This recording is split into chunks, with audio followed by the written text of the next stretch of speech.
What's going on, people? CP3, excuse me, live in the lab, Sports on the Hill podcast, True Radio Network. Yeah, we coming to you about 10 minutes late. We had some technical things we had to work out. You see, if you're checking out my feed, and I'm streaming live on Facebook, Periscope, and YouTube, you see I got a new camera, got the green screen popping in the back. If you're watching Robbie's feed, you just see the green screen. I'm sorry. We're going to work on that. But you can always flip back and forth if you want to check out what I got going on over here and go back to Robbie's feed for that great producer feed that he puts out every week on Sports OTHP on the page and on the website. Excuse me. So make sure y'all go check that out. It's been a slow week now with only one sport going on. We're going to be recapping the 2020 World Series where we can no longer say the Washington Nationals are the World Series champions. They'll always be on this banner, Carol. They'll always, right? They can't rip this down, right? You're right. They can't take the banner, but we have to say, and this is going to be the first time I've said it. But no. I think with the way we word it, I heard this online. And I think it's great. I'm willing to go for it. Okay. Is they're a 60-game World Series champion. But there aren't a 162 game. We are the defending 162 game World Series champions, right? Until someone goes through a full gauntlet. That's a valid, logical point. I cannot argue with your logic there, my good friend. Yes. But I haven't said it yet, and I'm going to have to say it. The 2020 World Series champions, Los Angeles Dodgers. LA won 2. They won 2 out of 3 possible sports. It's pretty impressive. It was kind of, I call it the rubber match of who was going to win more championships this year, either between LA or Tampa Bay. And LA got the second one, and Tampa Bay will just have to settle with the cup. But Lakers and Dodgers both win it in 6, which Brian Brennan predicted for both of them. So congratulations to Brian. We'll be bringing him on in just a second. It's crazy. I know both of us were pulling for Tampa Bay, so it's a little bit rough. Just the fact that I had to say that just upset me right now. God. I know. I feel that. I feel that on a real level. But it is what it is. They put together quite a series, and in a minute we'll break down the last game where there was just some boneheaded managerial stuff, I thought, that definitely may have cost them that game in the series. And we'll break that down. We'll talk about the whole series. Also some COVID shenanigans at the end of that game, including a potentially positive player celebrating out on the field. I mean, we'll give them grades. So we talked about it before. Hockey and basketball, we both gave them A's for what they were able to do. I don't know. Hockey's like, or baseball's like at a C if they're lucky. I mean, they got through it, and that's why they get a C because the passing grade. But there were some dicey moments early, middle, even at the end. So kind of limped along there to the end. I mean, what happens if he was tested positive? A couple other people test positive, and they had to go to a game 7? What would have happened? Lots of So the league should have been happy it was over in 6. It could just they're like we did it, we're done. Like Yeah, but it was a it's crazy crazy. situation, yeah, with that player being able to go back on. I understand World Series champions. You want to be out there celebrating with your teammates. You want to get the picture, with the team and the cup, and I mean with the trophy and everything. But he didn't have a mask on for some of that stuff he was doing. But we'll talk about that a little bit more. Yeah, we'll definitely break that down. Yeah, What's crazy is we also get to break down the Washington football team with only having a couple of wins is still in the hunt for this division right here at the bye week, and we'll be watching their opponent next week, the New York Football Giants, play Tampa Bay. Live on Monday Night Football, and we'll be bringing in, as we talked about before, Brian Brennan, who's a Giants fan. We'll get his perspective. We'll watch him have to watch his team probably not do so well against Tom Brady. But we'll see. Maybe they've shocked the world before with New York beating Tom in some pivotal games in the history of football. So you never know what's going to happen. It would shock me tonight if it did. But we'll also talk about the NFL at large. Lots of upsets. Speaking of upsets that happened yesterday, Carol and I did not do very well, and he still has his lead over me, which is unfortunate. I thought I was very close. If a couple of games had gone my way, I could have creeped up a little bit, but the very last minute they did not go my way, and Carroll retains his lead, unfortunately.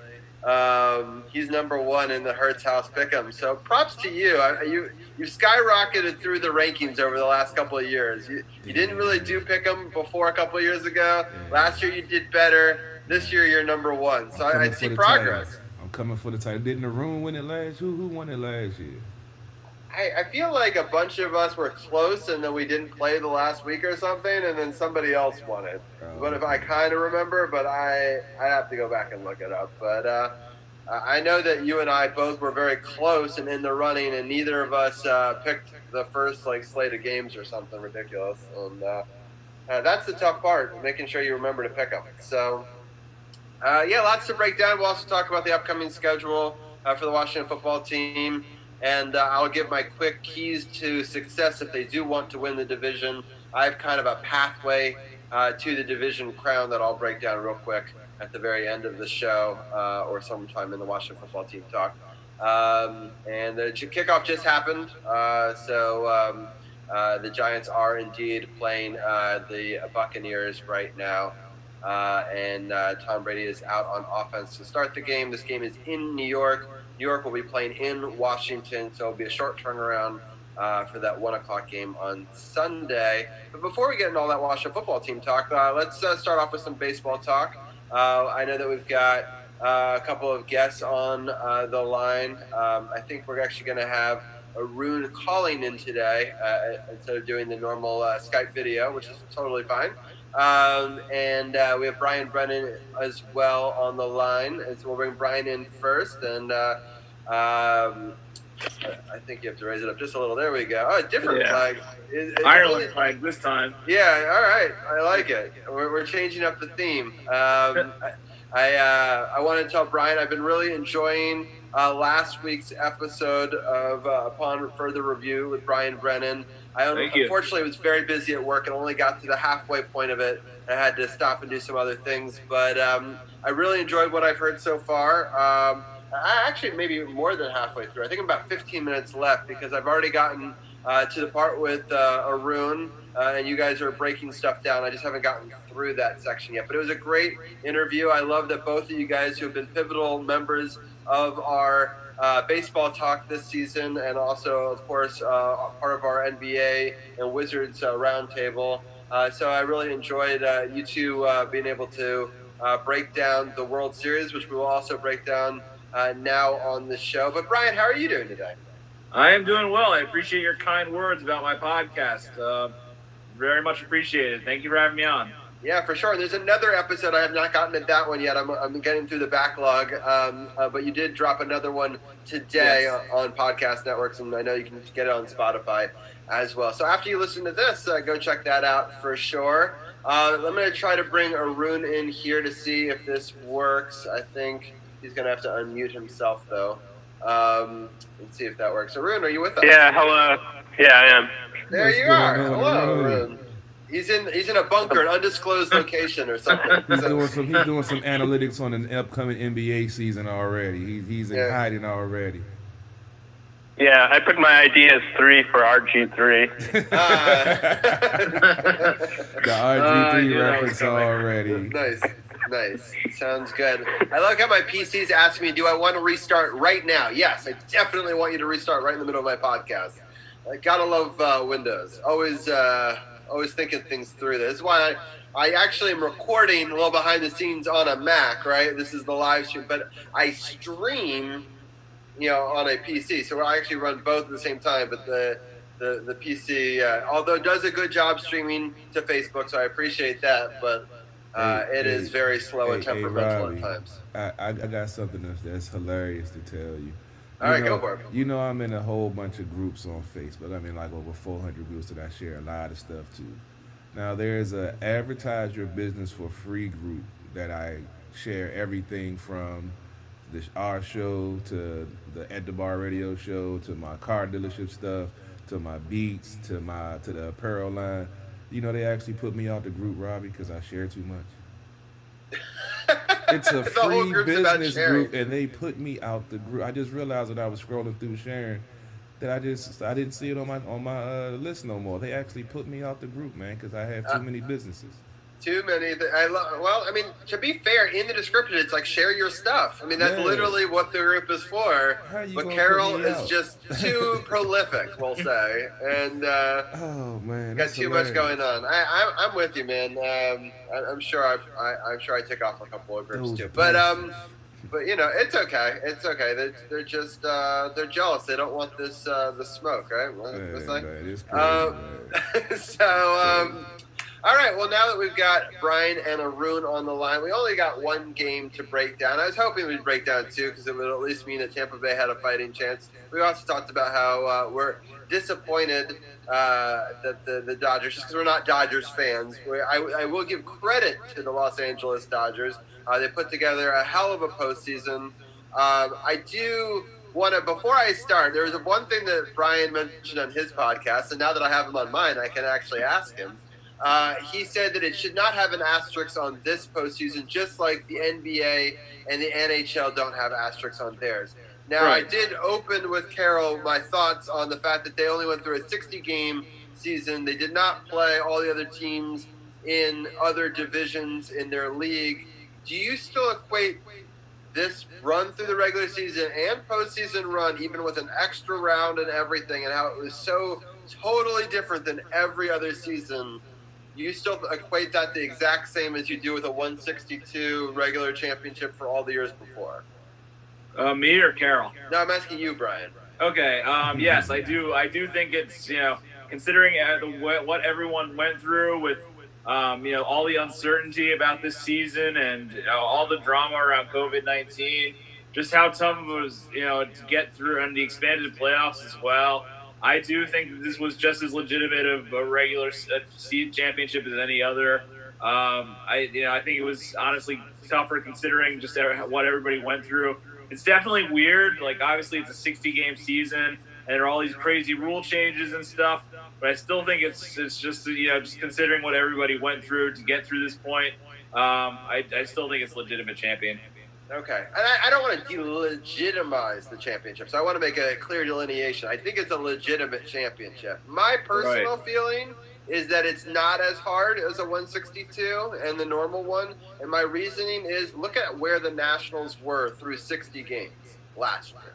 Right. And where they ended up, right? So a lot can play out over the last 100 games. And so different teams may have made the playoffs this year. which would have then affected the playoffs, which would then affect the championship, right? But the Dodgers were probably going to be good no matter whether it was a 162-game season, a 60-game season.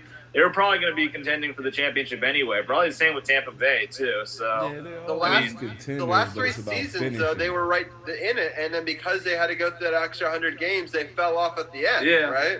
Yeah. So sure. I mean, it's an interesting debate. I'll ask Harold now. Same question. Do you think of it in the same way? Different? What is your thoughts? Well, I mean, I'm not going to say put an asterisk by it because, like we said, we didn't say it for any of the other sports, even though I don't like the outcome of this result. But it was definitely still a grind. As you said, the extra 100 games would, I felt, make a difference because, like you said, the Dodgers have been the World Series front runner for a while. And we saw what happened against the Nationals the year before. You know, they had things going their way, and Nationals came back, found a way to knock them out, as we've seen previously before.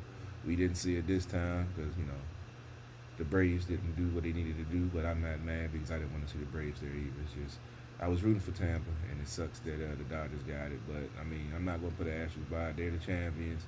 I'm going to honor that, and then, you know, hopefully 2021, whenever they start the season, the Nets can get back on top and take the title back. Yeah, that's fair. It's an interesting debate. Arun, what are your thoughts on this debate? Yeah, the Nationals, that's like, I don't even think they could have done it this year, even if it was a 162-game season, because Strasburg was out. They had, like, I don't know, way too many injuries. And usually, I think you mentioned this before, Robbie, the Nationals usually make the playoffs, like, every other year, like, at least, like, the last, like, 4 years.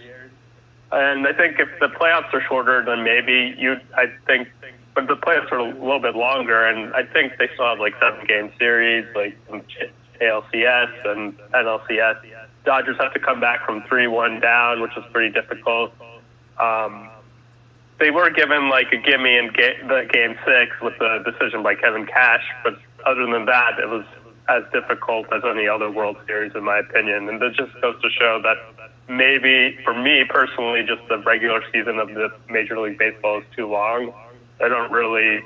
I mean, I guess you're right. There is a grind like that players have to go through, and perhaps that's why Kershaw was fresh down the stretch. But everyone knew the rules in the beginning, and plus there was no spring training, so it was harder in a sense for everyone to get in shape. So I'm not really taking it any away from the Dodgers, and kudos to them. Yeah. No, I think it all makes sense. I really want to emphasize I do not think that it's a delegitimate championship.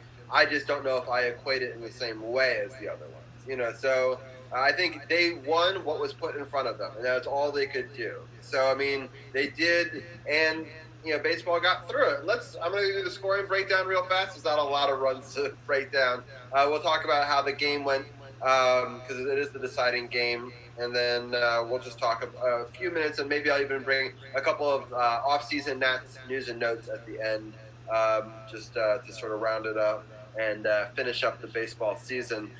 So in the top of the first inning, Randy Arozarena? No. Arozarena. Dang it.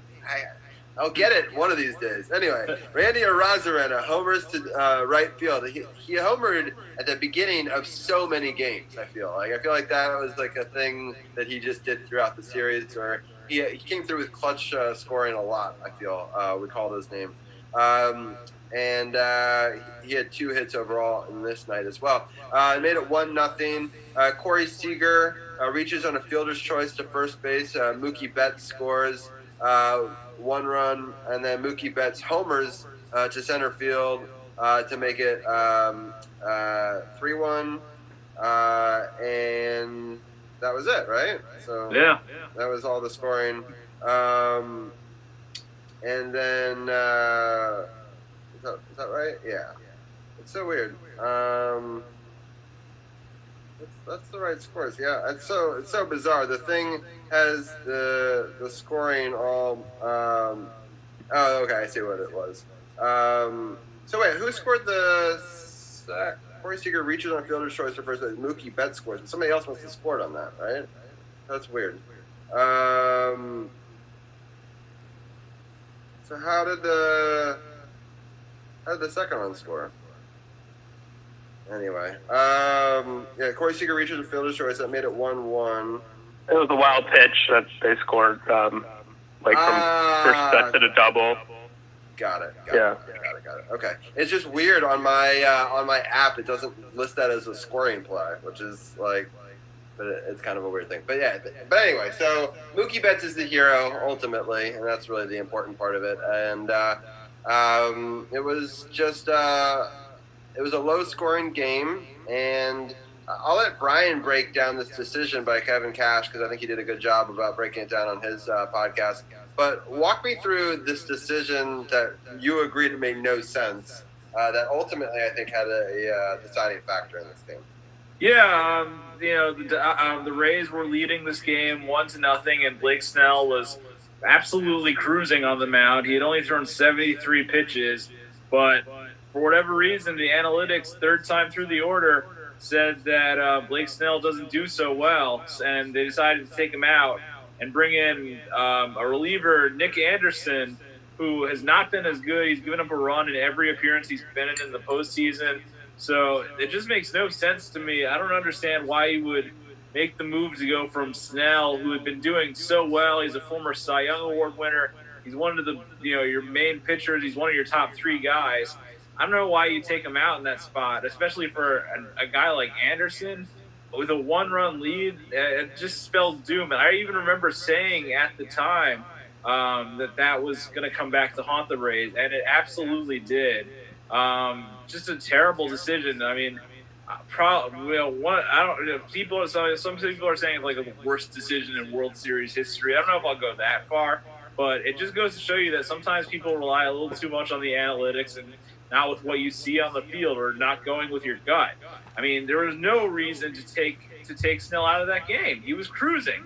He was absolutely cruising. It makes no sense to take him out. Yet they did. So I don't get it. It was a terrible decision by Cash, and it obviously cost them the game and probably the World Series. So remind me, it was in the 6th inning that they did this? 6th inning, yes. Right. So I just want to walk through the scoring one more time because I obviously screwed it up that last one. Barnes scored on an Anderson wild pitch, Betts to third. So that was what tied the game 1-1. And then it was Seager reached on a fielder's choice, and then Betts scored. Right. That was after that, yeah. So, but the first one, the wild pitch, was that him that threw the wild pitch? It was Anderson who threw the wild pitch. Snell was out of the game by that point. He was already out of the game. Yeah. Okay. That's what I thought had happened. Bringing in Anderson was a huge mistake. Clearly backfired on the Rays. It's the wrong pitcher to bring in that spot. So they hadn't even scored a run yet. They had a couple of hits off of him. Nope, it was 1-0. It was 1-0. They had 2 hits off of him. Got it. Okay, that's what I thought. I was like, it wasn't even a run scored. I was going to try to be like, maybe if they tied it, that's something, or maybe a wild pitch. That wasn't it either. So that doesn't really make sense. Carol, what are some of your thoughts on this move? I had the game on the second TV. I saw the Rays were up 1-0. I know with the pitching, they're unorthodox style, bullpen days and stuff like that. But they were effective. And when I saw him make the move, I didn't agree with it because these analytic guys, sometimes you got to go for the feel of the game. And like Brian said, he was in control. He only gave up 2 hits. And, he was in the, even though the analytics say third time around he doesn't do well, he was in the groove. And that's where being a manager, a real manager should come in. But if you're just dedicated to off of the analytics or what the numbers say, and don't get a feel for your team and your players and what they're going through, then that's pretty much what you get. Because I don't feel that even if the analytics said that if you see him dealing and you see him having a very good game and a crucial game, and it's in the 6th inning, I just felt like he was managing scared. He's like, well, I don't want to something the numbers say this, and he just gave up a hit. Well, let me get him out because he was worried about being second guessed if he took it. I think that was more of a cop-out move for real because he didn't want to answer the tough questions if it did go the other way. I just feel like that's my interpretation of it. Yeah. Arun, what are some of your thoughts on this call? I think even the analytics were against this move because, Mookie Betts was hitting better off of who's going to be had better odds of getting hit off of Anderson according to analytics, and I think it's just a bad managerial move because the the manager left Glasnow in for 112 pitches in game one, and in this game it was like he gave up a single to the ninth hitter, and that was like it. And even like it was just like an overall, just I think it was just a brain fart by the manager, to be honest with you. And I don't know, like analytics has worked for other teams. I don't even think this was even good analytics. I think he just didn't have a feel for the game, and he has to go through mistakes, like in the World Series, like Roberts for the Dodgers. He went through mistakes, and now he's a World Series champion. There has to be a winner and a loser, and it just makes sense to bring in Anderson, as Brian mentioned. So I think this was like really a bad move. I don't know. I agree with Brian. They're probably in every single World Series is probably an equally, well, not an equally bad move, but like I don't know if this ranks all time, but it definitely put a damper on the World Series for me, like as the Rays as an opponent. But the Dodgers were clearly the better team to me. Yeah, I agree. I mean, I just think overall the Dodgers played a better series, but I don't know. I was surprised. I thought the Rays looked really good early on, but I felt like they kind of slowed down over time. Like they just got a bit taken out of their sails every round, and they just couldn't get to that finish line. And I just think that also in some ways LA might be just the team of destiny. I mean, we talked about it before. They got really close the last 3 years, and they just kept on making a couple of moves here, a couple of moves there. And you see this with teams sometimes. I mean, I think of the Capitals a lot, right? There was a couple of years in a row that they were really good teams, and they just got knocked out by the inevitable champion, right? And eventually they're able to push through and get that victory. And I think of this in a similar sort of way. Man, I just gotta say, see him in 2021 with a full season and the Nats healthy. I'll take the Nats over the Dodgers. I don't care how stacked they are, who they pick up. I'm still going with the Nats guy. Nice. I mean, that makes some sense. Carol, I was wondering, do you want me to go through some of the players that we are potentially going to lose in the offseason or anything like that? Or do you want to save that for another day? And we can go ahead and talk about the guys who they didn't, offer up the option on their contract, because that's some crucial names that if they don't re-sign under a different deal are going to be missed from this team and from this fan base for what their contributions were in that great World Series run last year. Right. Do you want me to pull up that list, or do you have it? No, I figured you already had it up, man. No, I thought about it just afterwards, but I know one of them was Howie Kendrick, which I would hate to see him go, but we know what it's about the money, about developing the young talent and getting some of these other prospects up here to see what they're made of, to see if they can go on another longer run and maybe win a couple of championships in a few years with some of the pieces they already have. So you got it pulled up, Robbie. No, I don't. Sorry, I had it and then I lost it. So Howie was one. I think that was like a week ago. I'm not even going to try to remember all the stuff I got on my brain. Yeah, exactly. Brian, I know you probably know. You're the baseball encyclopedia. I don't really follow the Nats though. I figured you would just know this because you always know the answer. One name I do know is Adam Eaton. I heard Adam Eaton's not coming back. I forgot that. Yeah, I like him. And so Howie and Eaton, who had that patented home run celebration drive dugout to drive. Both of those guys weren't offered the option on their cartridge. They did. I know Eaton had a nice size number. I think it was like 10 or 11 million a year or something like that. So, yeah. So it looks like they let go of. Oh, dang! I thought this was it. No, I guess I don't have it. All right. Well, we'll just save that for another day. We'll save it for another show. That's what's great about live radio. It's great about having your own show and your own studio. You can dictate whatever the hell you want to do. Yeah. I thought I could pull it up easily, but I guess I can't. I thought I had an article about it, but I cannot pull it up for the life of me. So, it's just kind of an interesting baseball season for sure. Overall, I'm happy that they got through it. Let's break down the COVID situation a little bit, just sort of what happened with the Um, yeah, I just can't believe. So, Brian, you broke it down on your show pretty well. But what are your thoughts on a player testing positive during the game and then bringing him out as part of the post game celebration, No, even no, if it's no, an no, hour no, no, later? no, no, no. They Yeah. didn't bring him I, out. No, no, no. They didn't bring him out. He found a way to get out because I heard there's an investigation to try to find out how he got out of quarantine to be able to go on the field. That they're trying to investigate, try to figure out how he got out because he But they was didn't supposed like to just be. kick him out though, right? Like they No. saw that he was out Allowed him to there, and stay then out there, but that's why they said the MLB is investigating how he got back on the field after he was supposed to be quarantined after they pulled him in the eighth inning. yeah. I mean, I understand why Justin Turner wants to be out on the field. That's his first ever World Series win. He wants to be part with the team. I totally get that feeling, but you cannot do that in that situation. I Like to go mean, out on the field wear a after, mask though. He and could have what put a is mask wrong on. with ML?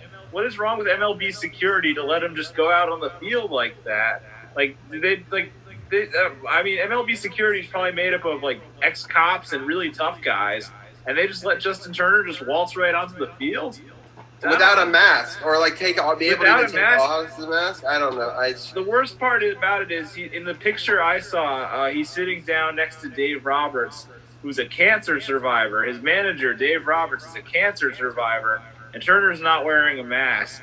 It's just a bad look for Major League Baseball. And like I said on my podcast, upon further review with Brian Brennan, I would fine Justin Turner his entire postseason wages for this, honestly. Or his World Series wages. His World Series wages for this. I think it's that big of a punishment. Yeah, I think they have to do something pretty big because it's kind of ridiculous in my mind that this even could happen. I can't believe that why are the results coming out in the eighth inning? Like I don't like. There was an inconclusive test before, and then there was a second test, and then it came out, and then they immediately pulled him in the eighth inning. But it's like I had a test on Saturday. Like I knew the results the next day. Like if there's inconclusive test, then he doesn't get to play until he proves that he's positive through another test. Like why does inconclusive then he gets to play the first 8 innings, potentially infecting other people? Like I just don't fundamentally understand that as how he even gets in the building, gets to play, and then plays. You shouldn't get that advantage, right? He potentially has COVID, right? He can infect other people. Like it's beyond me that he can do it. Yeah, I was being very good, Brian, and I did not spoil that for you. I appreciate that.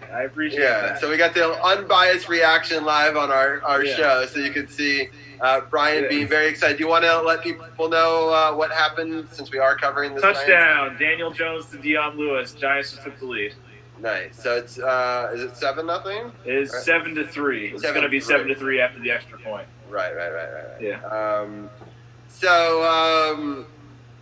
Yeah. Anyway, it's just kind of crazy to me. Carol, what are your thoughts? Like, should he have been even able to play in this game? In your mind? Well, actually, I didn't even. You brought up some very valid points that I hadn't even thought about. I was still on the fact that he was able to get back on the field. Like Brian said, I understand, you want to celebrate with your teammates, but you could have had a mask on, you could have put one of the shields on and a mask just to be extra precautious to look out for your teammates who you're celebrating with.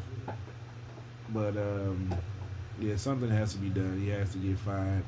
The World Series wages, I say that and still suspend him for a couple of games at the start of the next season just to show how serious you are, because all the stuff that went on with the Miami team and then the Philly team and I believe it was one other team that had an outbreak that was bad. Cardinals. It was the Cardinals, not the Phillies. So, the Cardinals. Yeah, I knew it was one of those red fuckers. But it's you got to take it serious because unfortunately, we have a lot of folks that's not taking it serious, and the numbers are surging. It's in the reports. I haven't been really watching too much of it because it's so mind-numbing and get you super paranoid. But yeah, people have to be responsible, and these athletes, they say they want to be role models and do these public service announcements and commercials and stuff, and when it comes to real life, you got to live up to that image you put out there. So I think he should get fined and get suspended for maybe the first 3 games of next season. Yeah, for sure. At least it just the whole thing seems so crazy to me. Like we need leaders to lead. We need players. And I understand people want to keep politics and sports separate. Some people really get angry about it. I mean, that's why we have the slogan DC Sports without the politics. But at the same time, sometimes people need to stand up and make moves, right? Like he needs to take it on himself if he's got COVID to not be out there. Like the team needs to take it upon themselves to make a statement and say, "We wish you could be out there. It's too bad." Blah blah blah. And it's one thing if it was an inconclusive test, but the fact that a second test then came back positive in the middle of the game, and like I get it, emotions are running high, but you've removed him from the game, but somehow he got back out there. The chances of him getting back out there without the team being a part of that and being okay with it would be shocking to me. That he just ducked security by himself an hour later and somehow got back to the field without anybody questioning it. Like the team, he had to have had the team's blessing at some point, or somebody else had to know. So it'll be really interesting to see what that report finally comes out with, because it's kind of ridiculous. On an unrelated but important note, because of all these issues out there and the handling of COVID and the situation, I won't get too political, but please go and vote tomorrow. Whatever you believe in, vote. But I mean, if you really think we've done a great job with this COVID situation, you can vote for the status quo. If you think that maybe we could do a better job in the future, think about voting him out. I'm not going to say one way or the other, but I don't think he did particularly well. I think we could do better. And either way, I won't get too political. Just go vote. But I think it's an important thing. I'm happy to see a lot of NFL places, stadiums or polling places, including if you're in the DMV, FedEx Field, tomorrow is a polling place. You can go vote. You can't go watch a football game easily, although you will be this weekend. A limited number of people will be able to see that Giants game. But you can go there and vote. And that's a cool thing to say you voted in your home stadium. I mean, I'm a Washington football team fan. If I hadn't already voted, through a mail-in ballot, I would say I would go vote there. I think that's a really cool thing. So shout out to a lot of the different teams. Shout out to the Verizon Center. The Capital One Arena, old habits die hard. Capital One Arena. If you go there and you vote, you get a sticker and you choose which team you want to represent, and you get a Mystics one, a Capitals one, or a Wizards one as part of your I voted sticker if you vote inside of Capital One Arena, which is awesome. So there's no reason not to do it. If you haven't done it already, I please encourage people to do that. But I don't have a whole lot more to break down with baseball. I'll give Arun a little bit of a say on some of this COVID thing and his final take on baseball before we switch gears. But Arun, what are your thoughts? Yeah, you guys pretty much touched on everything. Turner should not have been out there. It makes me wonder if the Dodgers knew about the test before even, and then it officially came on up. And I believe Turner just came back yesterday from COVID, but I would just say shout out to Clayton Kershaw. He had a great performance after some pretty bad, a pretty bad one against the Nationals last year that put them out. I think this actually makes the Nats look better because they beat a great Dodgers team and they actually finally won a World Series. But I also hope the Nats come back next year and are more motivated and put out a better result than they did this year. Yeah, I agree. All right. I think that's pretty much everything for the World Series talk. Arun, I know that you're calling in. If you would like to stay on and talk Washington football, talk, you're more than happy to stay on the line. I don't know if you were driving to an undisclosed location and had to get off, so I wanted to give you that option. No, I'm being quarantined still, so I'm still in my room. Just don't have access to my laptop. Got it. Okay. Got it. So, all right. Well, would you like to stay on for Washington football talk, or would you like to go? Whatever's up to you. I'd like to stay. I'll stay and listen, and I'll contribute when needed. Sounds good. Okay. Well, let's bring in I guess the fifth member of our team now, DC's People's Champ, and I know that he's got a lot to break down with us. Do you have any quick thoughts on the World Series before we switch gears? Or yes. What's going on, everybody? How y'all doing, everybody? What's good, going good. on, People's Champ?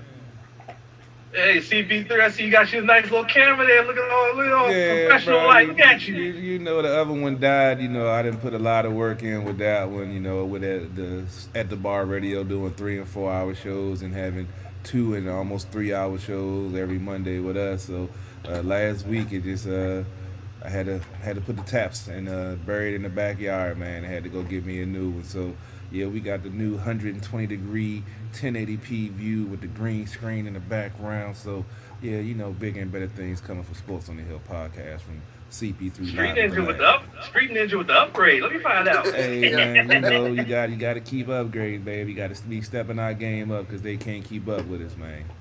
Yeah, he's You got see what I'm doing?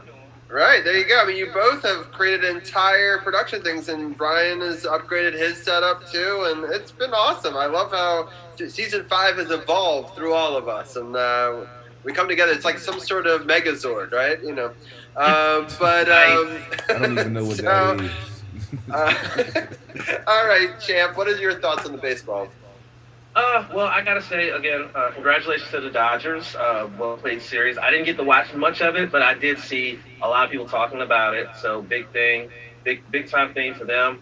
But it's kind of been soiled when a COVID positive player manages to be a part of the celebration. That can't be excused under any circumstances. Especially when you pull the player during the game, knowing that that's why he's being pulled, and yet he's still part of the celebration. You can't excuse that. And Major League Baseball really needs to take a very close, hard look at what went on with that for that to happen.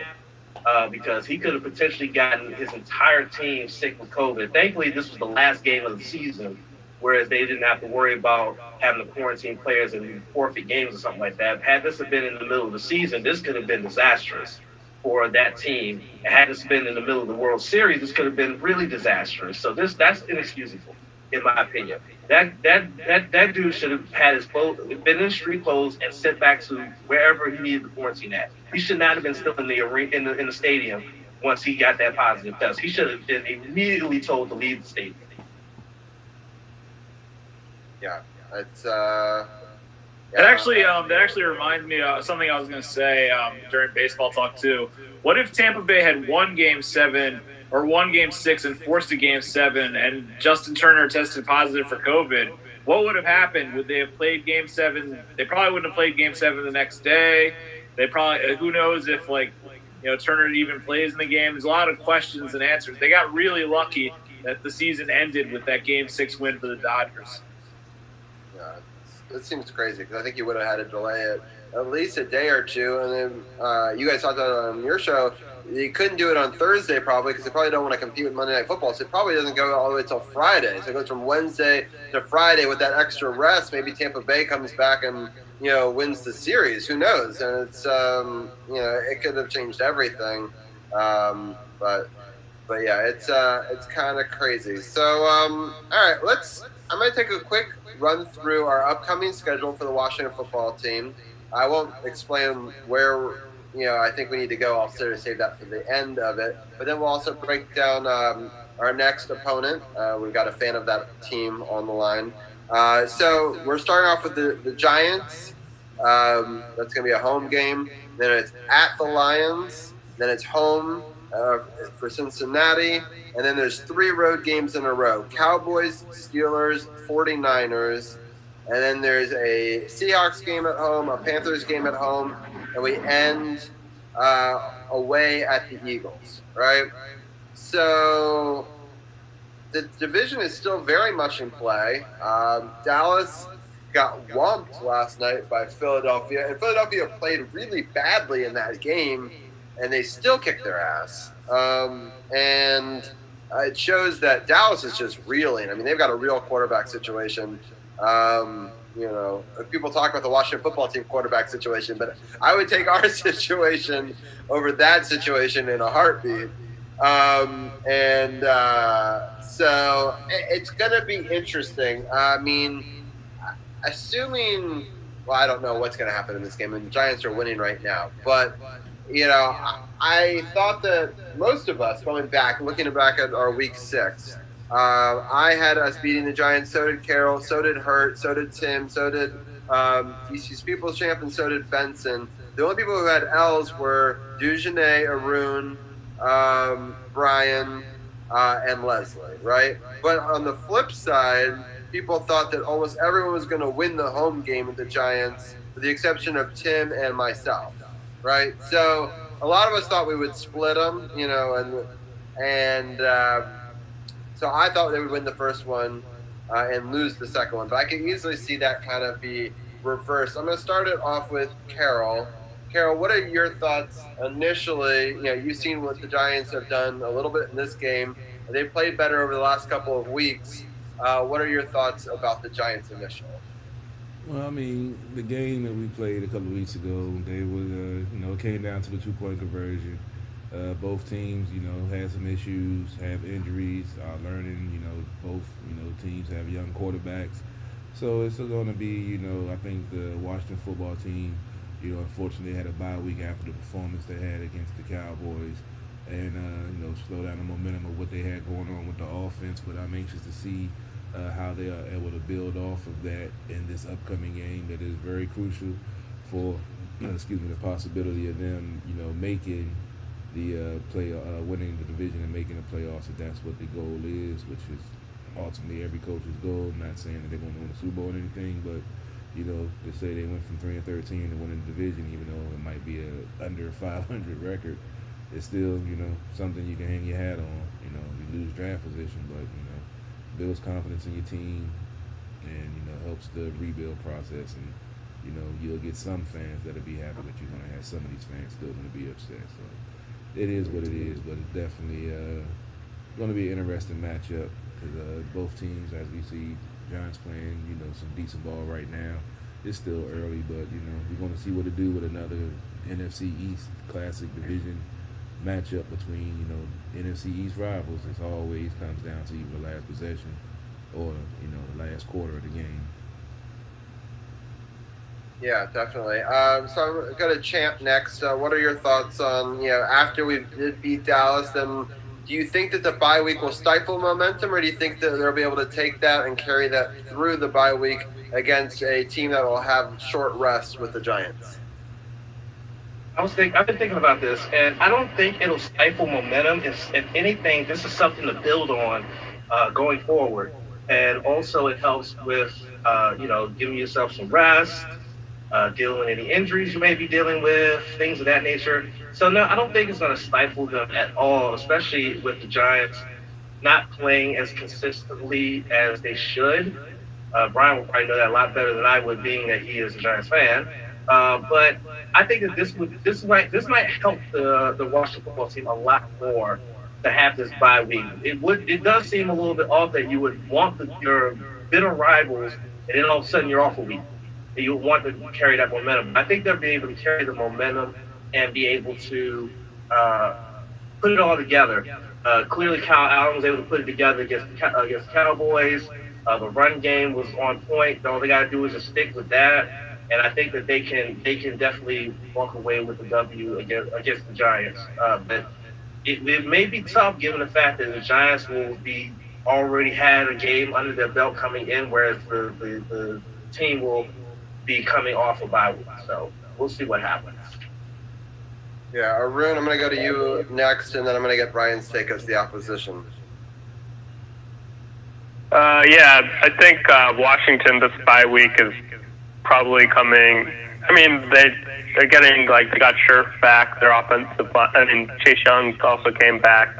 The Giants are beating the Bucs, which is pretty surprising. I think they actually probably should have beaten the Eagles. And they did beat Washington, even though I'm not sure. That game was a toss-up before the extra point. Obviously, that game could have gone to overtime.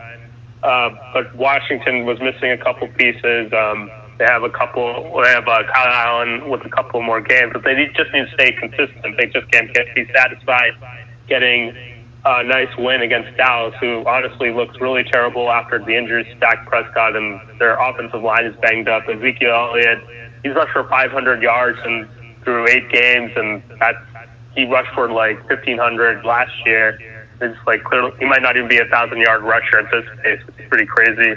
Washington, I think they're looking good in this division comparatively because there have been a lot of injuries, and this division is pretty awful. Other than, I think the Giants are playing well right now, but other than that, like in this first quarter, but I think this is easily the worst division in football, and with that, Washington has a chance to win the division. Yeah, that makes some sense. All right, Brian, I know that you're pretty happy through the first quarter so far. It's still 7-3. The Giants have the ball, and they're marching down. It's a first down on my screen. I probably spoil something for you, but what are your thoughts so far in this game, and then as an opposition team going against the Washington football team? I mean, so far, so good in this game. I don't expect it to last, honestly, because Tampa Bay is just a much better team overall. And the Giants are still in total rebuilding mode. And one of the things they've really struggled with so far this season has been playing a complete and full game, something they've really struggled with, something that I feel like Washington almost let them off the hook by going for 2 in that game. But, I think this it's kind of it's going to be the Washington and the Giants, they just played a couple weeks ago, so they're still fairly crisp. The teams are still fairly similar, and I think that the bye week will actually help Washington get some players back. So I think it's a winnable game for both sides, but I definitely see I definitely see these two teams. I said they were going to split, so I wouldn't be surprised at all if they split the 2 games they play this season. Yeah, and by the way, Anna says hi to everybody. She's was watching Hi, Anna. the feed, and so what's going on? She perked up when she heard that I said 49ers were on the schedule, so that makes some sense. So yeah, that'll be a tough game for sure. Well, I think we're going to take a little break from Washington football team talk. I do want to talk about the week of the NFL in general, and then we'll kind of, at the end of the show, come back to it, and I'll give my thoughts over like the road towards the division title, if that's still something.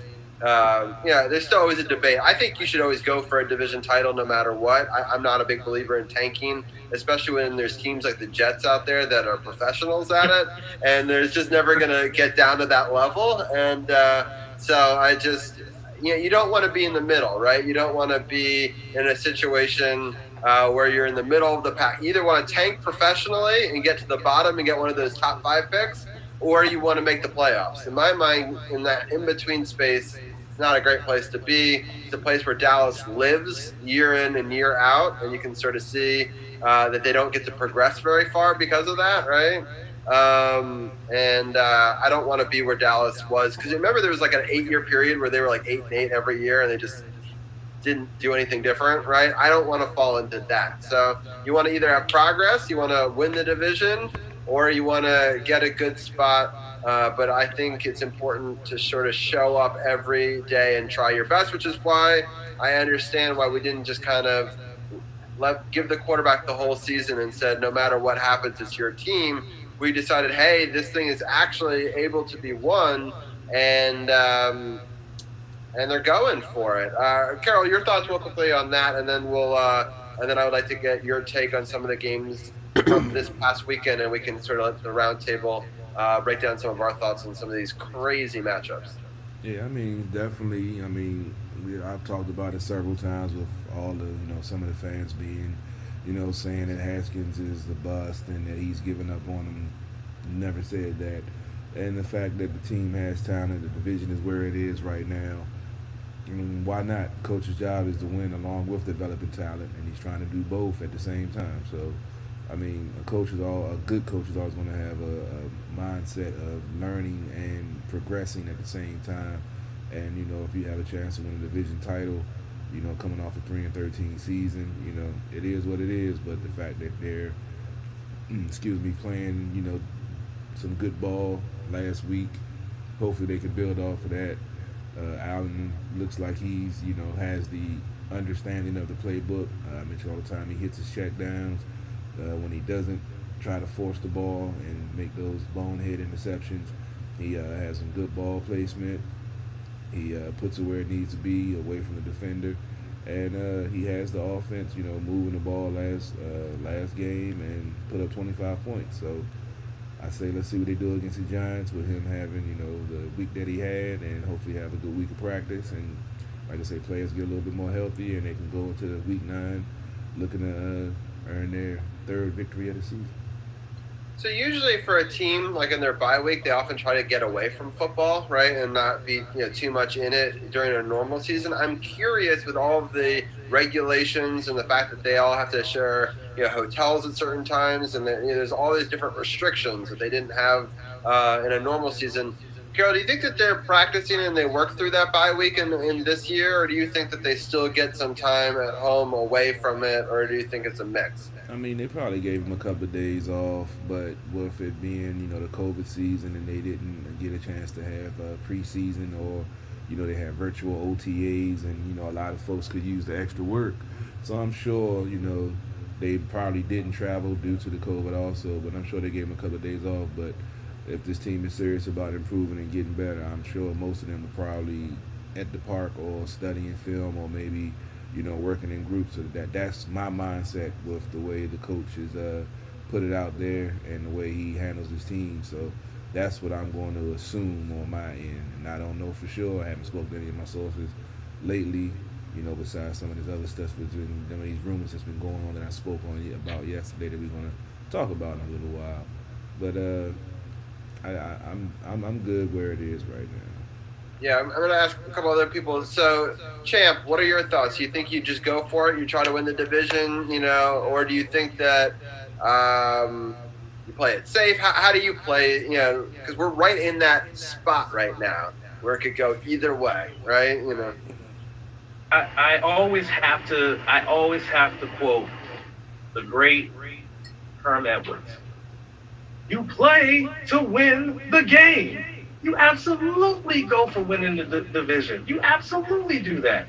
There is no tanking at this point. With the division in the state that it's in, what's the point of tanking? Because even if you tank, there's still a possibility you win the division anyway. So why not go out and try to win it? Excuse me. Why not try to go out and win it? And I gotta agree with Carol's point that most likely they went and they still were working through the bye week, because with everything going on with COVID, you can't, there's not much you can really do, and you don't want to take the chance of going out and doing something and end up catching the virus, and then you end up not being able to play the next game or the next 2 games.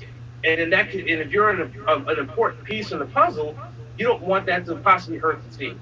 So 9 times out of 10, this season is not normal under any circumstances.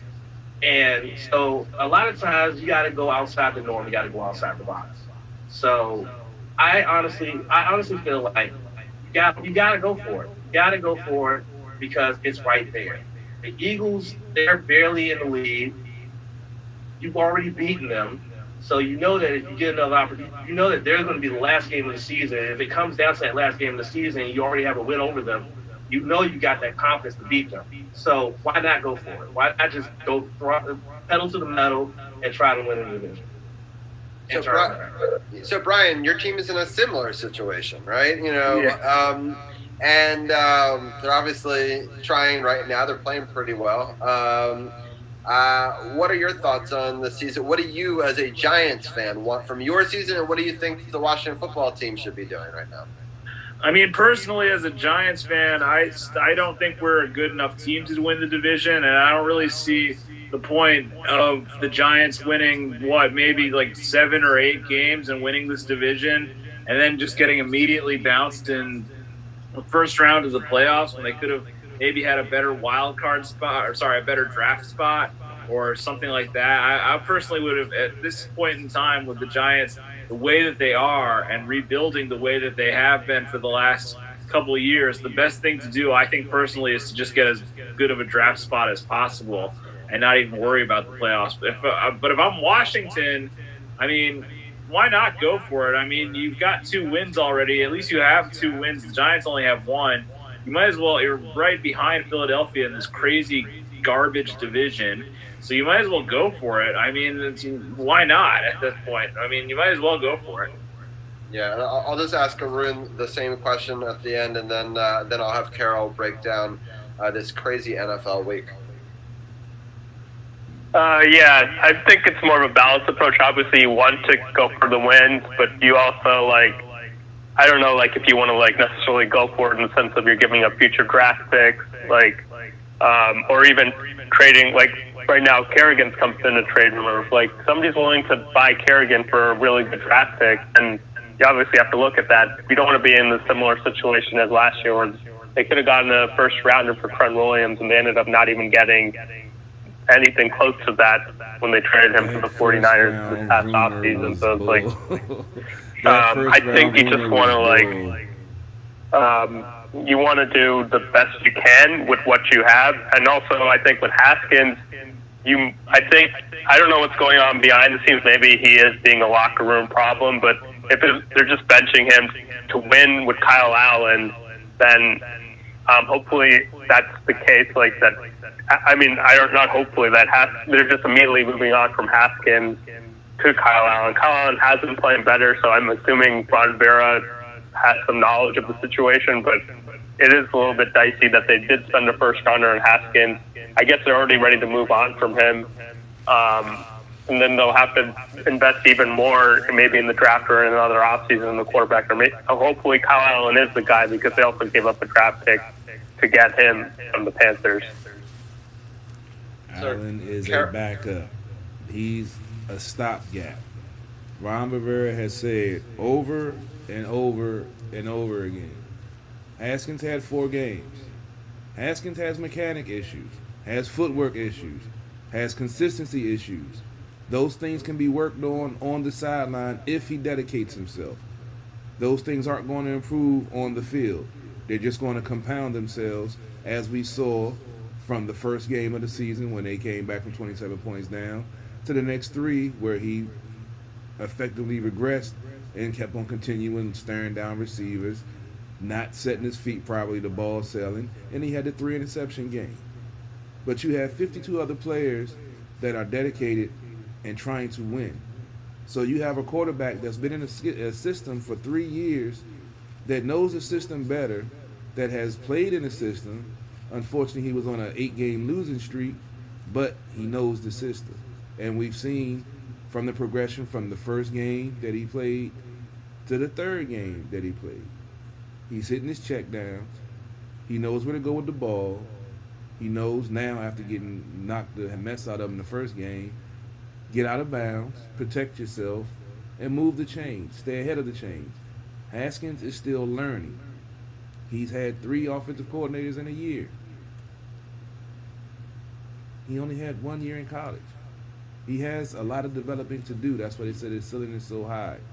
Rivera has never said he's given up on him. All these trade rumors about Kerrigan, bull. Trade rumors about Haskins, bull. I've heard nothing from any of my sources that I've spoken to. This is all DC sports media BS.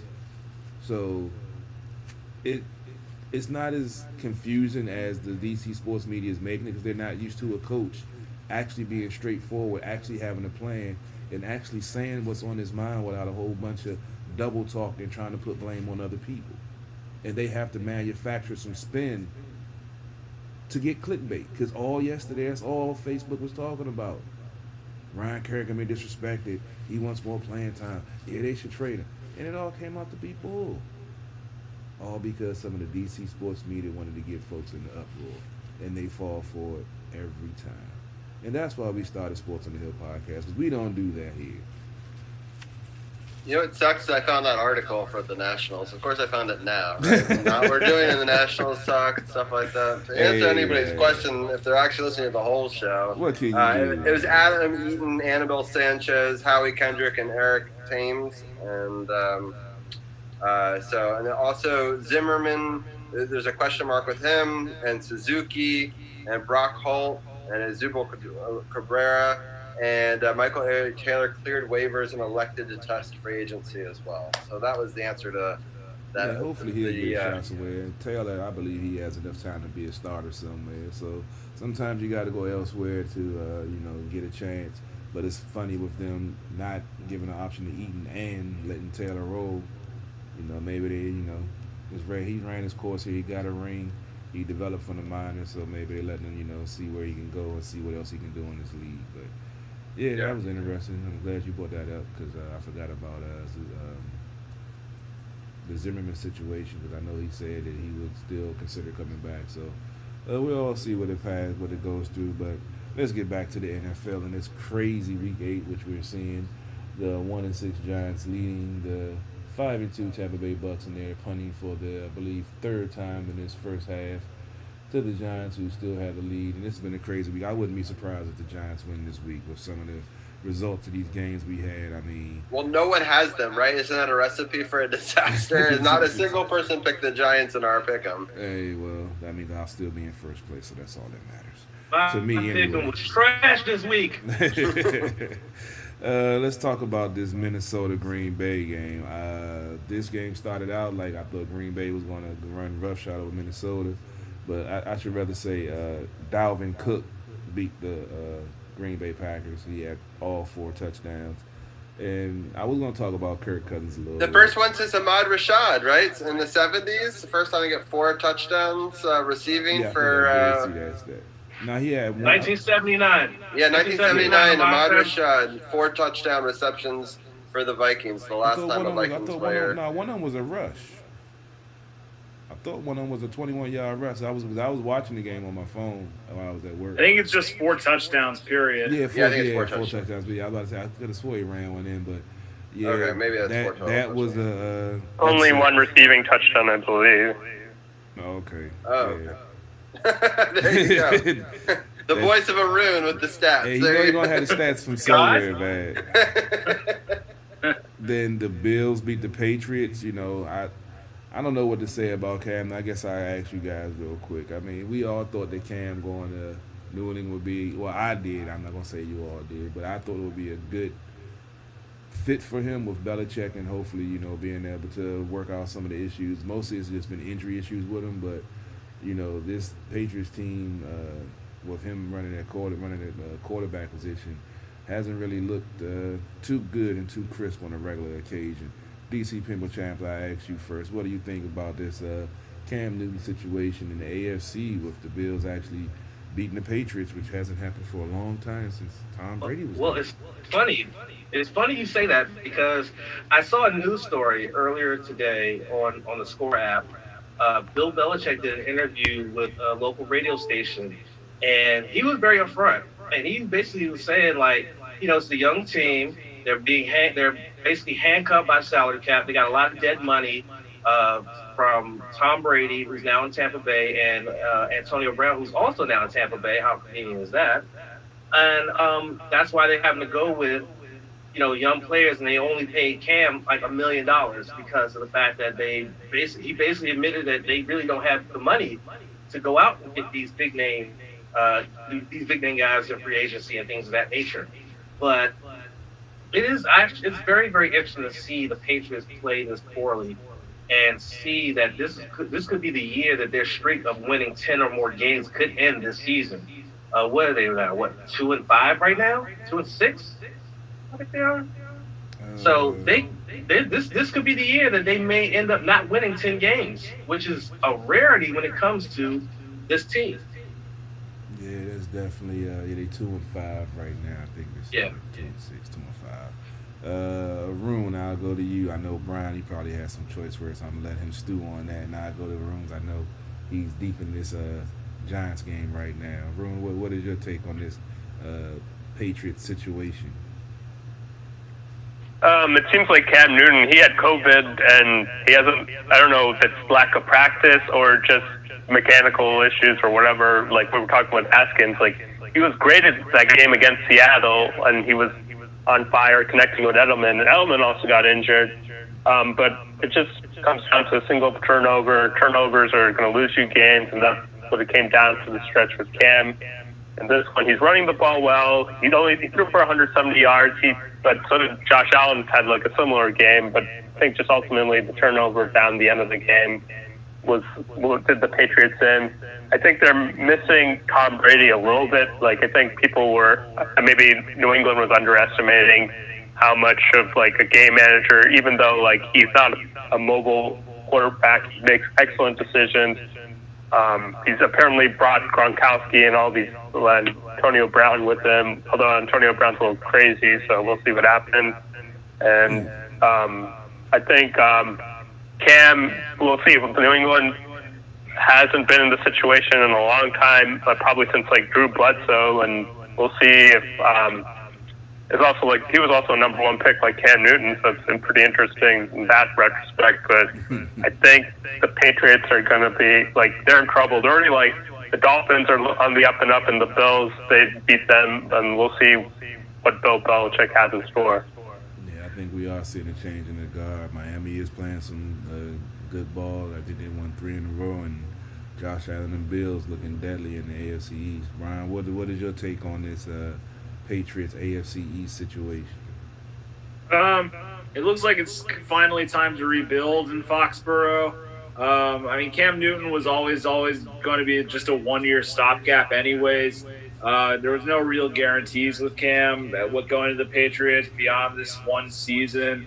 So who knows what lies ahead for the Patriots at quarterback. They could try keep losing, maybe get a position to get Justin Fields or dare say Trevor Lawrence. But yeah, it's just weird to see the Patriots be this bad, honestly. Like, I don't remember the Patriots. It's been a really long time since the Patriots were this bad. And it's pretty hard to believe. I want to see Cam Newton do well, even though he plays for the Patriots. I want to see Cam Newton succeed because I really do like Cam Newton, but I just don't think they're a very good football team. And he talked about, like Arun said, the Bills, the Josh Allen, they look pretty good. The Dolphins, who knows how things go with Tua. I mean, you can make a case right now that the Patriots are just ahead of the Jets right now in terms of worst team in the AFC East. Yeah, not used to hearing Real quick, Carol, real quick. There was something else in that article that I read about Belichick's interview. The other thing that he didn't mention was that the Patriots did have the most players that decided to sit out the season because of COVID concerns. They had 8 players, including some big name players on defense, that decided they weren't going to play the season because of COVID concerns. So that's another factor that has been played into the fact that this team is at 2-5 and sitting at 3rd in their division. That's a very valid point. I did not know that fact. Good looking out on that, champ. I did not know that. Let's look at some of the other unpredicted games that passed this past weekend. We just spoke about the Dolphins on a 3-game winning streak. I didn't think they would beat the Rams. That caught me off guard. The Broncos, they beat the Chargers, I believe, on the last play of the game, last play of regulation to get that win, 31-30. The shocker of the day to me, besides the Vikings-Packers game, was the Cincinnati Bengals beating the Tennessee Titans. I don't know what to think about that. I saw something online where they said they had 5 offensive linemen were all backups or something, and Joe Burrow had a hell of a game. I didn't see the game. I haven't followed them closely, so I asked you guys, was this a huge shocker for you, and can anybody verify those facts or not, that the whole offensive line was, dissembled and using backups, and this young quarterback was able to will his team to a victory, unexpected victory over a legitimate team in the AFC. Brian, I'll go to you first. I was kind of shocked. Honestly, that the Bengals won this game. The Titans were looking really good last week going into that game against Pittsburgh, and then of course they lost that. Gostkowski missed the field goal that would have tied it. And then to go into Cincinnati and to lose this game this week, I can't. I'm sorry, Carol. I can't confirm whether that fact about the offensive lineman is true or not. But I do know for a fact the Bengals have been struggling on offensive line throughout the whole season. It's been a huge weakness for them, and Joe Burrow has just been killing it. I mean, this was another great game for Joe Burrow. I mean, he's an absolute beast. What a great draft class we're looking at here with Burrow and Herbert. They both look incredible. I mean, I was shocked that Tennessee lost this game to Cincinnati, but it's the biggest win so far of Joe Burrow's amazing career for sure. No doubt, no doubt. The room. What do you say about the Cincinnati kid, Joe Burrow? Did we lose I him? think it was like not that shocking actually. Speaking of your favorite guy, Mr. Jay Gruden, they competed with the Titans with 3 points earlier this season. They only lost by 3 points. So, and the Bengals have been playing pretty well. I think the Titans defense is a little bit overrated. I am a little bit surprised that the Titans only scored 17 points, but the Bengals they've been playing well offensively against the Browns. They almost pulled off the upset. I think Baker Mayfield, he somehow pulled out a game-winning drive, and that one without Odell Beckham Jr., which I thought was a good game the previous week. And I think the Burrow is amazingly every single week they've been a huge underdog, and every single week they've covered. So this has sort of been coming. They have a really good receiving core. T. Higgins, A.J. Green, Tyler Boyd, Giovanni Bernard has been playing well. I didn't pick the Bengals to win, but I did think this game would be close. And to me, it's not really that shocking, and stranger things have happened in the NFL. Yeah, like the Giants going up 14-3 on Tampa Bay right Oh, now. spoiler! Spoiler! No, Carol, you were supposed to wait. I wanted his reaction. My Dang bad. it. I forgot. I forgot your stream. See, normally I'm streaming, so I'm normally behind everybody else. No. I was waiting. I didn't even say anything. No. My bad. I guess I had to be the spoiler tonight. My bad, Brian. It's okay. It's okay. Hey, you're up. Hey, you're up. It's still a good thing, man. It's still a It's good okay. thing. Anyway, all right. Yeah, this is pretty shocking. This result is pretty shocking. Yes. That's crazy. Yeah. Ooh, Yeah, it's going to nice be. touchdown too. It's been a wild week in football, man. I swear it has been. By the way, hey Carol, gotta give a shout out to former Washington football team running back Samaje Perine, who got a touchdown in that game. He took one away from Giovanni Bernard, which would have won me my fantasy football. The hell with P. Ryan. The hell with P. Ryan. He ain't do nothing here, and he go there and score a touchdown and cost me a fantasy football victory. I just got first place.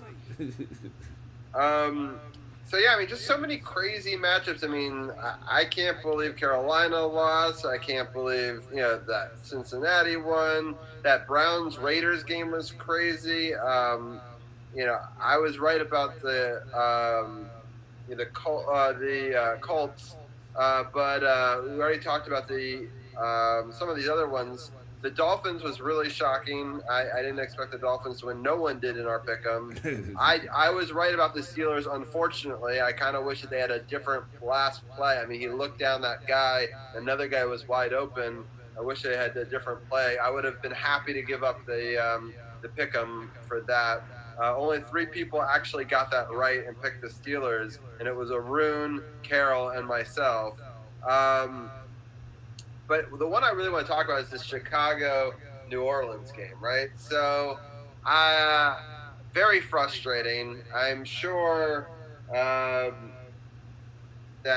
Michael Edgley is happy somewhere because potentially they should have won earlier in the game, and there was a bunch of mishaps and some questionable play calling or some questionable officiating, and ultimately the Bears were able to get it to go to overtime, right? And then there's a back and forth in overtime, and the Bears were unable to get the victory. But that would have been so crucial for me. I mean, only 3 people had the Bears, and it would have been my chance to really creep up on Carol here, and it was the difference maker in the week. I know we all were bad. I know that People's Champ alluded to us all being I was trash. I know you and I both had 6 wins, and I believe Carol, you had a grand total of 7, and Arun, the number 1 star of the week, with 8 correct picks. But I mean, that's terrible. No one got to 9 or 10. Just so many upsets. Too many people went chalk this week. Everyone kind of pick the things. Brian, real quickly, what are your thoughts on that end of that crazy Bears Saints game that unfortunately cost me? Yeah, there was the controversial call whether the forward progress had been stopped on the Bears receiver. I can't remember his name. Um, he fumbled, and they ruled that forward progress had been stopped, and they let the Bears keep the ball. They were able to march down the field and tie the game. I don't know about that call. I thought that was kind of a questionable call, but the Saints were able to get the win in overtime. Will Lutz, who missed a really easy field goal at the beginning of this game, like a chip shot, easy field goal, completely redeems himself by making the field goal that wins the game in overtime. This was a good win for the Saints. I can confirm that Mike is very happy, and he's looking forward to their next game against the Bucks. They've got a really big game coming up against Tampa Bay.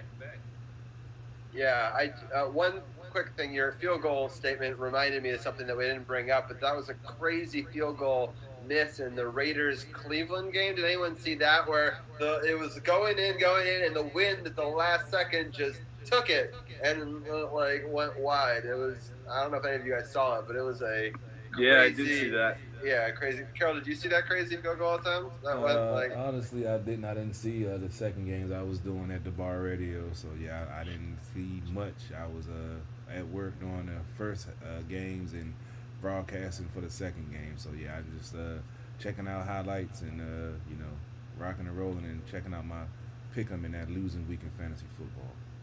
Yeah, Hey, Brian, that the receiver was Cole Kmet, who's tight end. He was the one that made the catch, and his forward progress was stopped before he fumbled, and that was his only target and catch in that game. Damn! Wow, I did not know that. Yeah, I actually have the field goal thing. I wonder. Hold on, Carol. Can I try something real quick? Why not? Yeah, it doesn't. It doesn't hurt. I can actually show it live on this thing real quick. Oh wait, sorry. Participants. Oh, I have to change the host. That's what my problem is. Make a co-host, and it is yes. All right, here we go.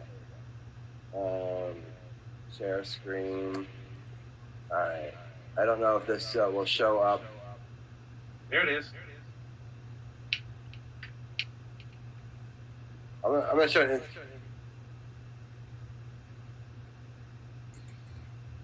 That's crazy. Yeah, that's crazy. So I don't know if you guys got to see that, but did you see that, Carol? It was just like it was going straight in and just like went and it hit off the upright. But ultimately, it didn't hurt. They were able to get that victory anyway. But yeah, it's kind of crazy. That Chicago New Orleans game was absolutely insane. It was absolutely insane. Yeah. Did you think it was a bad call? Oh, interesting. Yeah. I can't really say. Honestly, I can't call it a bad call because clearly his forward progress was stopped. He was moving backwards, and then the ball came out. The problem was the refs didn't blow the call. I think it would be a bad call because the refs didn't blow the whistle. So that's why it looks like a bad call. But if you look at it, he was stopped and then pulled backwards. So technically they were supposed to blow the whistle, but they didn't. And then he ends up fumbling the football and things of that nature. But honestly, when you look at how that game played out, Chicago didn't even deserve to win that game, period. Their offense looked very anemic through three quarters. It wasn't until the fourth quarter when Nick Foles finally woke up. But it's also crazy that Drew Brees, who now holds the lead for most career touchdown passes with 560, his 560th touchdown pass was to Taysom Hill, the backup quarterback, on a great route that he beat two defenders to the end zone. That's what makes that crazy. That was just a crazy game all the way around. New Orleans definitely deserved to win that game. They played pretty well throughout the game. Chicago's defense kind of kept them in the game. That's probably what was the difference, in my opinion, that their defense kept them in the game, but ultimately the Saints, who I picked, were able to come away with the victory. Thank goodness, because then my track record would be really bad this week if it didn't. So, Carol, do you have any final thoughts on the week that was before I give my path past the bye week for the Washington football team? And we'll kind of wrap the show up after that. Let's see. It's just it's going to be a crazy season, just like we've seen in all the other sports. We talked about how sorry the NFC East is, and they're going to have a division winner with maybe less than under 500 record, less than 8 wins possibly. Um, I just say just keep tuning in. You never know what to expect. Like I said, we got the Giants on top of Tampa Bay almost halftime. It looked like they're going to keep that lead of 14-3. So it's going to be a crazy season. All I can say is I hope I do better next week in fantasy football. Right. So it's 4th and 1. It'll be an interesting decision whether they just kick the field goal, which I think is what they're going to do with 8 seconds, or if they would go for it. So they ended up using their last time out there. We'll see if they get a couple more points on the board here.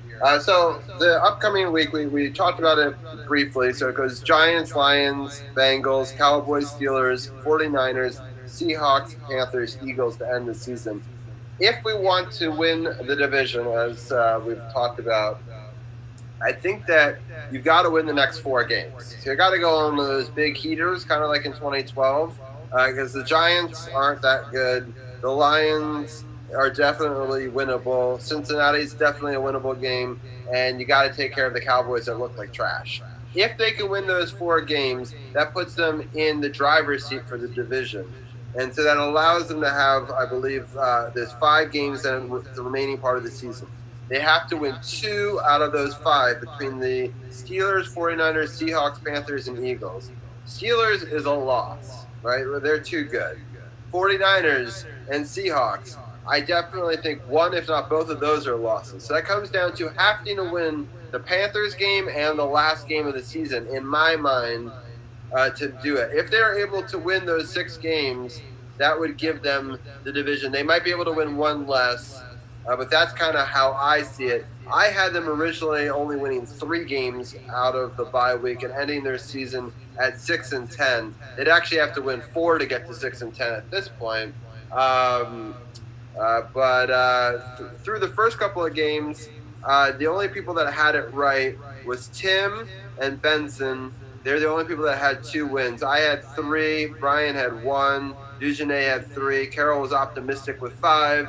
Hurt had 4. Ken also had 4. And Leslie had 4 as well. So it'll be interesting to see where it goes from here. Ken, now that I've explained my pathway to winning the division, do you agree with my assessment? What are your thoughts? Well, I mean, when we did the preseason picks, I did pick them, I believe, to go 8-8, and it sounds like from your path, 8-8 will win the division, which would make sense. I definitely have no optimism that they will be Pittsburgh, San Francisco, or Seattle. I have no optimism whatsoever. But again, you just said it; they're really, really good teams. So, again, Cincinnati is winnable. With the defense that we have, if they can just go after Joe Burrow, who's a rookie, I'm pretty sure if he gets rattled enough, they'll be able to get to him. Panthers are looking up and down. Philly, even though they yeeted the Cowboys last night, it was an ugly blowout. Let's be honest. I mean, even Eagles fans on social media talking about, it was a win, but it was an ugly one. So I honestly, I'm honestly with you on your path here. I think that 8-8, which is what I picked at the start, will end up winning the division and getting them into the playoffs.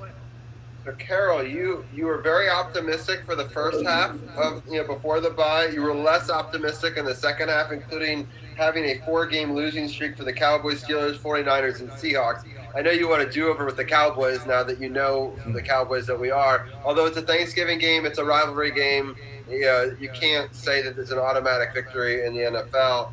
Do you think that they will win the next 4 in a row and win 2 out of the last 5 to get to 8-8 and win this division?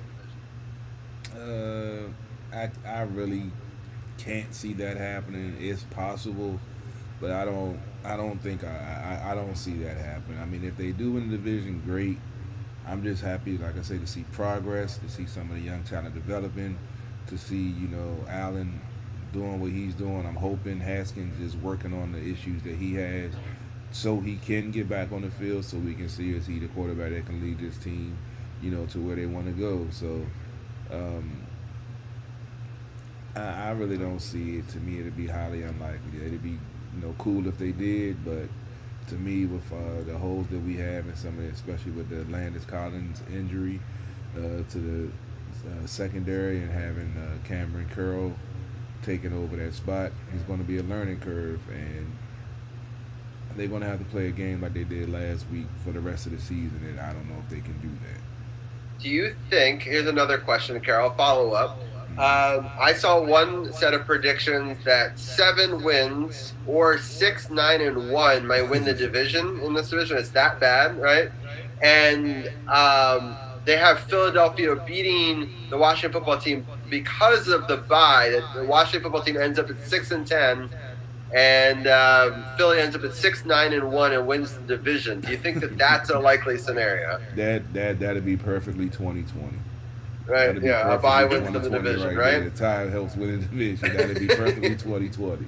Yeah, so that I thought was interesting. All right, I'm going to go to you, Arun, next. You had us being an abysmal without a win before the bye week. So we already have 2 wins. You had 2 wins on the whole season.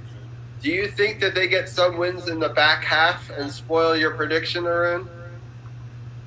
Yeah, I think they probably beat the I mean, if we see that Cowboys team again, Washington beats them again.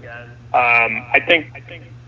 I don't know. I need to actually go through that schedule. Like, I think I mean, it really depends on how they come out in the Giants game, to be honest with you, because they showed they can play well. It's just, can they play well consistently? And I think they'll take as few as 6 wins to win the division, because the Eagles' schedule is pretty tough. Washington does need to beat the Eagles in the final game of the season for that to happen, but only 2 of their other opponents are below 500, meaning like the Eagles would lose. They played the Browns, the Seahawks, the Packers, the Saints, and the Cardinals, and they could easily go. Eagles could go 0-5 in all of those games. So they need a little help. I don't think Washington gets to 8 wins. They have a possibility to get to 6 wins, but even then, I think even if they don't do it, they're still making progress in the long run. I think they're a little better than I thought they were going to be.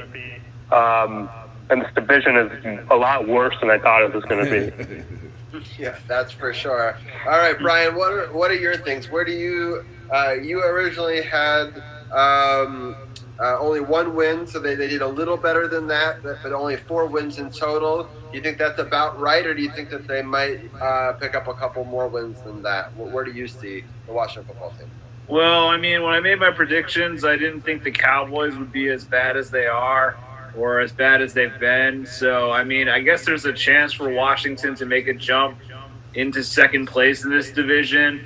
But I still see Philadelphia winning it. I still think Philadelphia is ultimately the best team in the division, although they're not very good themselves. I still think they're the best team.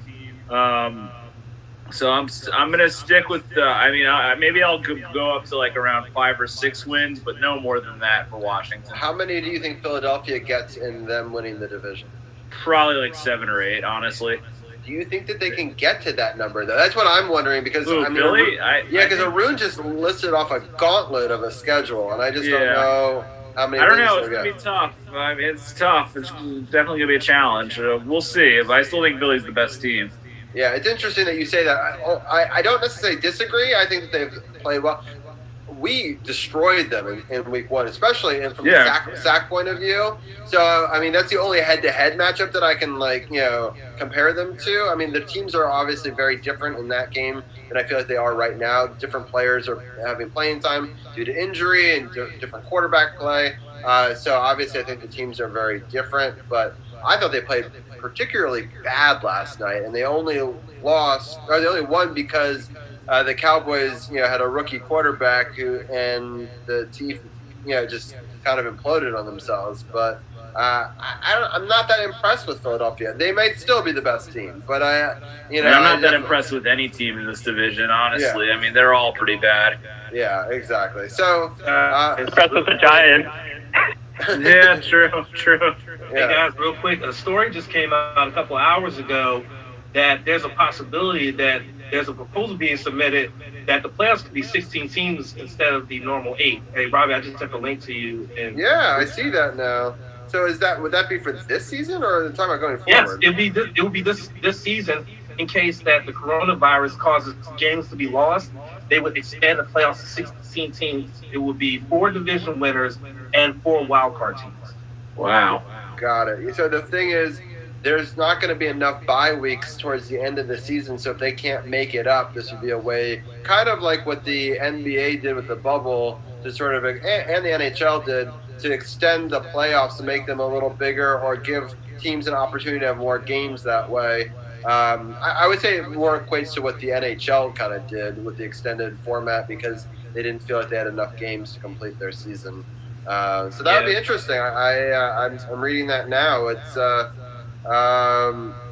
it says at the end. It says at the end. It says aside from adding a week 18, the league may have to expand the playoff field if some of its clubs can't fulfill a 16-game schedule. Right. So they try to add one more week, and if that wasn't enough, then they would go to this thing. So it's the NFL Competition Committee is submitting a proposal. So that's that'll be interesting. That is breaking news. So thank you for bringing that to our attention. That would be really interesting to see for sure. I do want to address one thing that Carol was talking about earlier with the Ryan Kerrigan and the misinformation that's gone out there and running rampant. There was an original story that said that they wanted to trade because he didn't have enough playing time, although he's doing really well with his limited, reps. And we talked last week about thinking that we probably aren't going to get the value needed for him back. I'd be curious to see if his agent did end up leaking that, because they questioned Ryan Kerrigan and he said, I never said that, which might be true. Maybe he did never say that, but maybe his agent leaked that that's what he wanted. So both things can be true, right? He could have never said that, but the agent could be trying to see if there's other value. Carol, I know that we broke it down last week. We thought that his value of being a veteran leader on the team was worthwhile. This is the last year of his contract, right? I believe. So we would get a compensatory pick if we let him go in the offseason, assuming we don't pick up another player at that position. I believe that's how it works. But you think that the value for this year and helping them develop, even if he might want to move on, because we originally thought last week, our information was he wanted to retire a Washington football team player. He wouldn't want to go anywhere, right? So this information could be different, right? He's saying it's not, but obviously something got leaked. It doesn't just appear out of nowhere usually. When you have Ian Rappaport involved, sometimes things do just appear out of nowhere. So that's why I take it with a grain of salt. Like I said, I saw when you sent me the link the other morning. Like we talked about on it. I was like, well, that's what it is. But I told you it didn't sound right to me, because you don't go from saying you want to retire somewhere and you'll take a hometown discount to your next contract just so you could stay with the team, to all of a sudden week 8 you want to be out of here because you not getting enough playing time. It just didn't add up to me. And then the fact that folks on NBC Sports Washington, JP Finley was putting it out there, and some of these other tools on social media was putting it out there. And then, once they put it out there and they're so-called affiliated, even though we break most of the relevant Washington football team news before they even get a whiff of it. But, that's neither here nor there. So they can keep listening to that, manufactured outrage and BS and clickbait. But you always get the best sports coverage here. And until I hear from my sources, it ain't official. Yeah. And that's which explains, if anyone was wondering why we didn't share it. So many outlets shared it that day, and we didn't, because we like to wait and find out if it's true, because it's funny that then, like a couple hours later, Ryan Kerrigan's doing it, and everyone's posting an image of Ryan Kerrigan saying, "I didn't say that," on all these stories, calling them fake news and all that bullshit. So I agree with Carol. I just thought it was interesting that it all came out the week after we had kind of discussed it on the show last week. I think one potential thing that could be different if I'm Ryan Kerrigan is if I think that I'm retiring as a Washington football team player, but I'm still getting playing time versus 7 snaps. So I don't know what was told, what his role was going to be, and if that aligns with what it is today. That potentially could be